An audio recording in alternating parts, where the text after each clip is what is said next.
This is the Sports Timeout Podcast with CJ Perry, Tony Caronco, Tristan Howe, and your host, Wes Underwood. Bigger than the fame, bigger than the lights, bigger than the money, out on the stage. This time, Luke Gall takes the ball on the Wildcat, and he turns on the Jets and goes 60 yards to the house. Bigger than the glory, I can never fall. Bigger than the sky, bigger than the clouds, you never coming down. I'm a bit bigger, I take it, get high. I lift my voice, steady screaming out from the sideline he goes. Test the keeper, and it's a bundled home. Now Tommy will have a go, fakes the shot, fires it in! Left-hand side again, and he finds Agata, who powers it home! This is domination! Tommy wins it back on the tackle, though, back across by Shallowy, and this one slotted in by Agata. A birthday brace for Willie Agata. Headed down, Sinclair has time, stopped by French! Unbelievable performance from Amy French! Just does not stop. Here's Mace, sets up, the equalizer! Haley Mace in Stop and Shine! We ask for more excitement And those were the Ghetto Tacos sights and sounds of some of the big events this last weekend. Welcome to the Sports Timeout Podcast, brought to you by Jefferson's and Kraken Cajun Seafood House in Joplin. Wes Underwood along with Tony, Tristan out, CJ out again, and well, on that note, we'll go ahead and get started, and we'll open up in the MLS as Sporting pulls out another victory. They earned their sixth straight last weekend, and in case you missed it, here's what Sporting coach Peter Vermees had to say. That first half, we had a relentlessness to go to goal. I mean, we wouldn't stop. And I think it was the desire and the hunger to, get the goals. I had said up until when Johnny hit that ball, it hit off of Boxall and went in, I had said we had worked really, really hard to get that goal. Don't get me wrong, we did for the other ones as well, but we deserved more for what we had created up into, I don't know what minute that was, 25th, I don't know, somewhere around there. But I thought our relentlessness to go to the goal was just fantastic, because we were picking up second balls and third balls and just peppering them.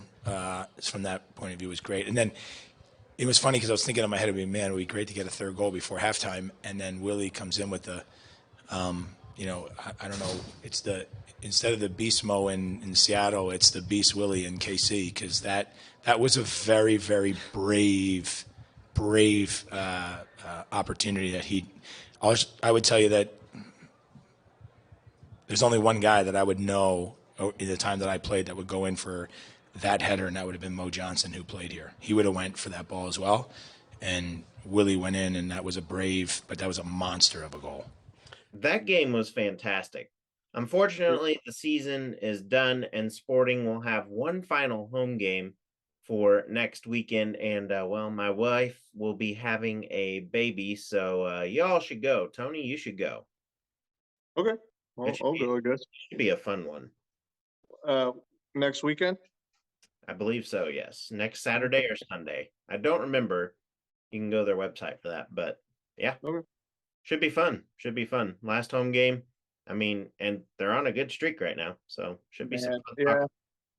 Like, I've been saying it, pretty much ever since we started covering Sporting, that they weren't going to make the playoffs, but I was really hoping to be wrong on this one. So close.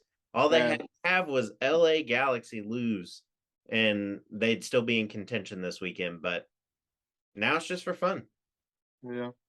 So, unfortunate, but continuing to the NWSL, the Current will return to action this weekend as they will play host to Washington in their final home game of the regular season. And, they are coming off a big draw last weekend, and here's what Current head coach Matt Potter had to say yesterday about Sunday's action. Yeah, it's so interesting. It's so easy to say, but it's so hard to actually do. one of the things we talked about last pregame was, expect the expected. If you think of NWSL, everything that's happened doesn't surprise you. Yeah. So once you kind of take that thought process and now flip that to say, okay, what is it you can control? Now you can start to kind of separate the emotion from the occasion, if you like, or the behavior, and so that's what we've been trying to do. We have done things a little differently, maybe, but again, you saw that this team is living into the identity that we're trying to create, and I couldn't be prouder of them for the way they came back and stuck to the task Sunday. Washington, to me, is obviously one of the elite teams. Their roster is incredibly deep.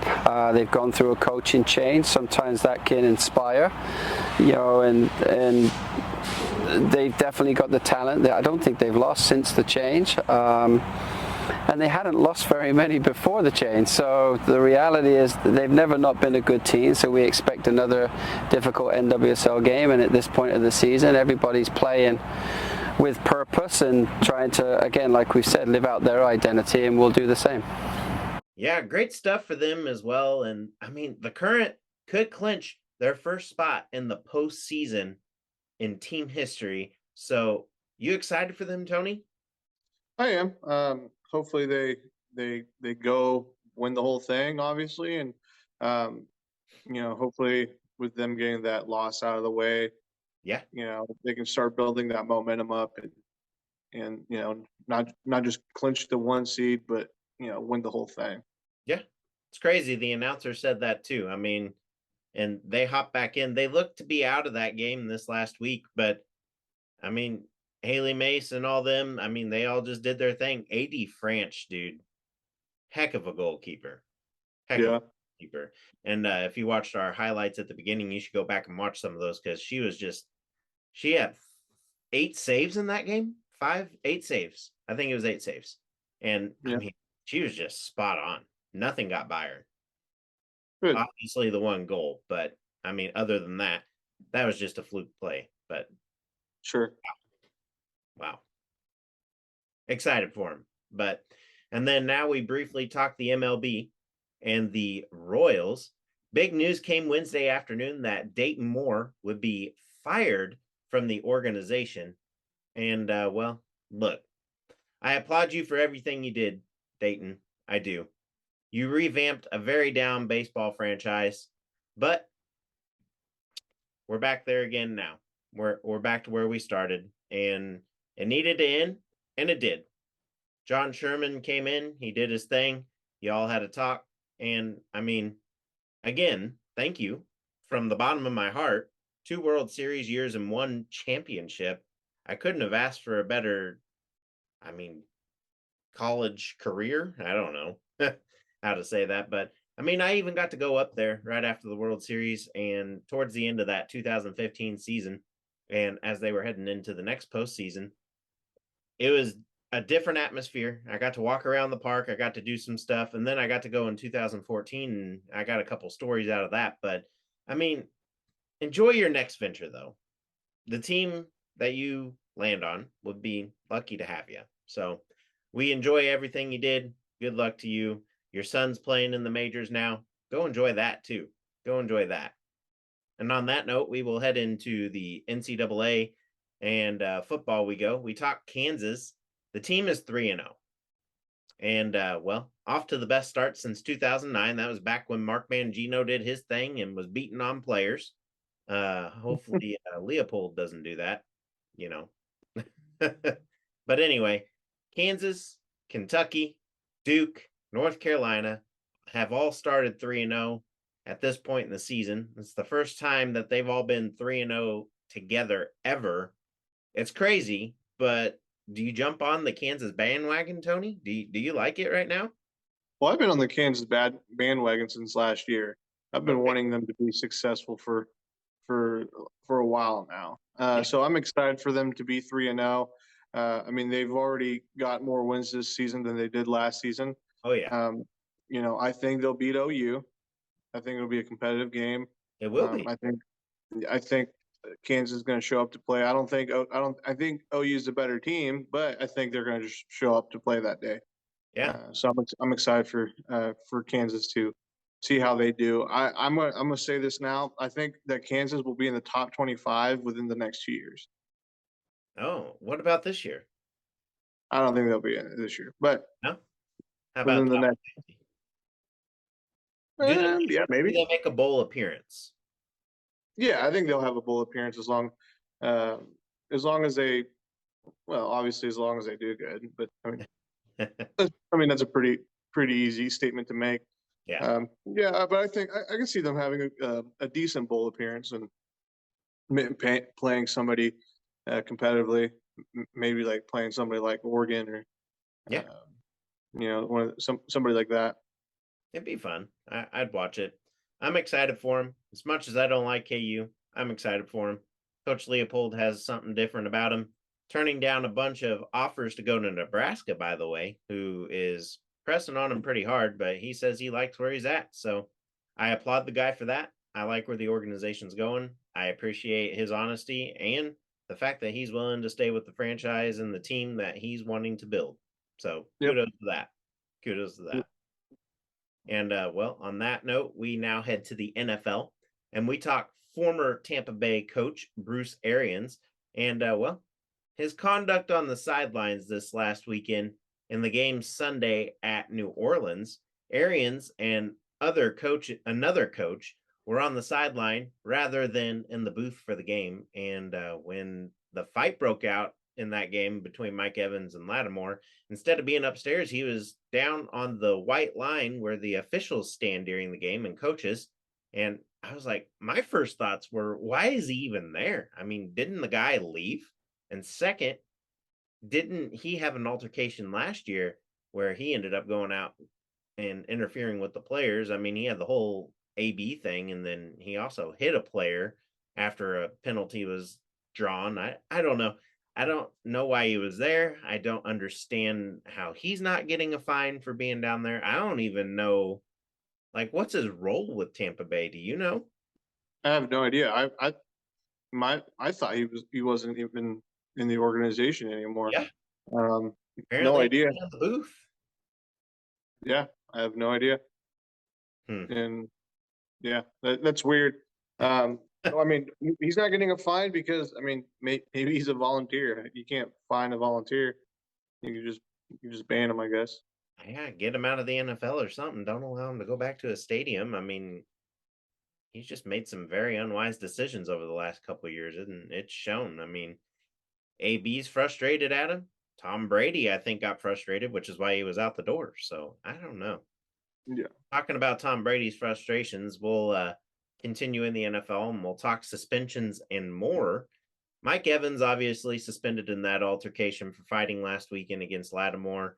Willie Gay was fined and suspended for the broken vacuum thing and the misdemeanor and all that stuff because it was in Kansas. And then Tom Brady wasn't fined for breaking a $1,600 tablet for like the 10th time in his career and received nothing on top of that. Like, not even, like, people are mentioning it, but the media is not even really talking about it. So I don't know what's up with that.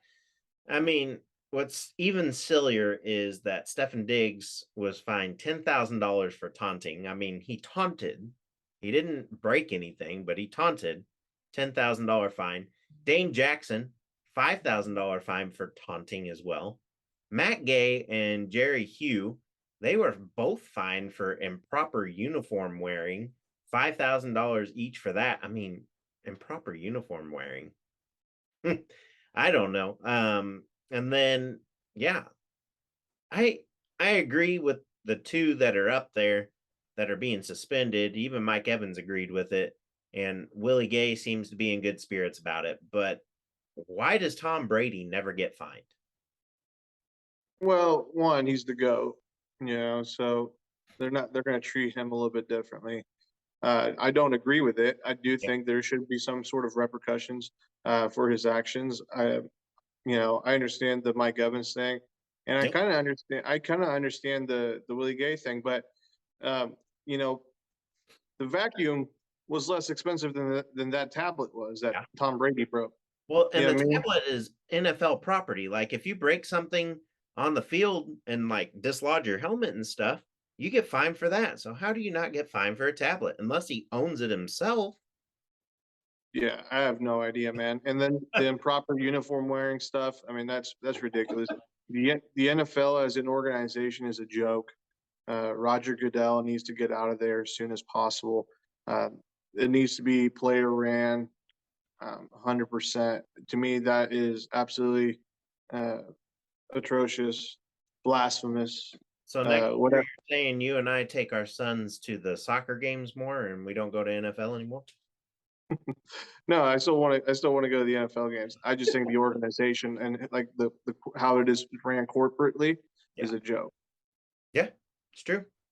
A lot of unnecessary things. I mean, I guess it is in those contracts, but a lot of people don't know that, and some of the players don't even know what they're signing. They just sign it. So yeah.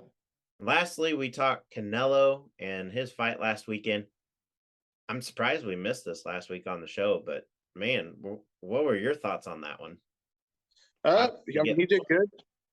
I mean, it was a competitive fight. It was a lot back and forth. I thought it was competitive. You know, Canelo was dominant in my opinion, so he won the fight as he should have against a weathered Triple G. But I'm going to say this: I'm pretty sure Triple G is taking some sort of enhancement to make himself look good and perform better. Triple H did too, so. Well, it's a whole different sport. But yeah, regardless, I mean, they both looked really good. Hats off to both of them. And, to end a trilogy, I'm glad that it ended up on a high note for really both of them. I see Canelo fighting one more time this year, maybe in December. If not, he's not going to fight till next May. And Triple G, I see him fighting maybe one or two more times before he retires. You're training, right? Coaching or training? Are you training or are you just coaching? No, I was just helping a buddy out with training. You should get out there and go challenge Canelo, and then at the last minute, all right, dog, all right. Yeah, yeah, I'm a little bit too big for Canelo. Yeah, even though I still think he kicked my butt, but yeah, I mean a little bit more. He's only been at it for what, his whole life almost. Wow. Yeah, I mean he's 32. He went pro at 15. Yeah. So 17 years as a pro. Over half of his life. Good grief. Yeah. That's crazy now that you think about it. That's crazy. It is. And you don't see that in many sports either, but kudos to him. Yeah. Good win. Good win. And now on that note, we'll head to the local sports update brought to you by Trackside Burger. They will be opening sometime this next month. They got some contests going on. Make sure you go over to their Facebook page and check that out. And their new location will be at 1515 West 10th Street in Joplin. And yeah, catch them for your tailgate needs too, because they are doing some catering. So lots of volleyball and softball action again, some soccer too. Oddly, again, I couldn't find very much. There's a lot of tournaments in those sports. So, and they never even post where they're at. So I'm sorry about that. Tune into SWMO Sports or the team's websites for that. They got all that covered and they usually post day of stuff. So yeah. And we'll go into college sports for local, and Pitt State Volleyball will host Missouri Southern tonight. Tip is set for 6 p.m. MSSU will then host Northwest Missouri State tomorrow at 3 p.m. as well. As for college soccer, MSSU women's soccer will host Newman Jets tonight at 6 p.m. And Sunday they will host number 12 UCO at 2 p.m. And we will finish out in the 2-minute warning brought to you by Hot Stone Pizzeria.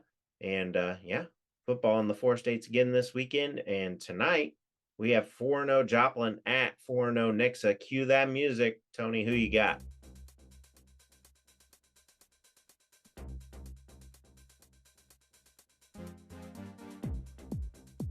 Oh, man. No, I didn't. Yeah, you kind of froze on me, but I said I got Nixa. Okay, I'll take Joplin. I'll take Joplin by a touchdown there. Next up, 2-2 Webb City heads to 1-3 Ozark. Who you got? Webb City. I'll take Webb City here too. I mean, I hope I'm right. Fingers crossed. 1-3 Carl Junction. 1-3 Carl Junction. We'll head to 1-3 Branson tonight. Who you got? This is actually pretty tough. Yeah, they're both not very good. I'll say Carl. I'll go out there with you here. I'll say Carl Junction this week. I just don't think Branson's got enough in them. They got that one win, but we'll see. Then 3-1 Carthage hosts 2-2 Neosho tonight. Battle of the run game, maybe? Who you got? I want to say Neosho, but I'm going to say Carthage on this one. I think Carthage is just going to be a little bit too much for Neosho. I think it'll be kind of a competitive game. I think it'll be kind of high scoring. Yeah. I can see it being like 56-31 or 32 or something like that. And I want a close game and I want an upset here, but I'm going to have to go Carthage too. Next, we head to college football. Who you got? Pitt State heads to Emporia State at 1 p.m. It's going to be a tough one. I mean, Emporia is always very competitive. Yeah. And they're going to Emporia, and Emporia's quarterback is really good.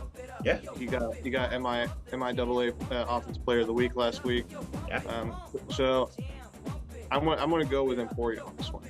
Okay. I think you've done Pitt State once so far. I'm going to stick on the Pitt State. They're 3-0. We'll see. Then MSSU heads to Fort Hays State tonight at 7 p.m. Who you got? I'm going to choose Missouri Southern. I'll go with them too. 2-game winning streak, and Pitt State's coming up next week, so we'll see. Then we have Mizzou at Auburn. Who you got? Auburn. Okay. Oh. I'm going to say a tie here. I'm going to go with that one. I'm going to use my one tie of the season because I honestly don't know. Both teams are 2-1, so we'll see. We got this wrong last week, but now OU will host K-State this week. And who you got? I still got K-State. Okay. I'll take K-State with the upset. Someone's got to upset OU here, so I'll take K-State. And then Kansas will host Duke. Who you got? Kansas. I'll take Kansas too. They're at home, so yeah, 3-0. And they sold out. They sold out to the whole stadium. Yeah. That probably hasn't happened in a long time. 2009 for that one probably too. Yeah. So yeah, that's impressive. And our last stop is primetime football in the NFL. Sunday night we have the 49ers at the Broncos. Who you got? Yeah, I got the 40. Well, It's a I tough was going to say I had the 49ers, but their quarterback got hurt. I think I want to go with the Broncos on this one. Okay, all right. I'll go 49ers. We'll see.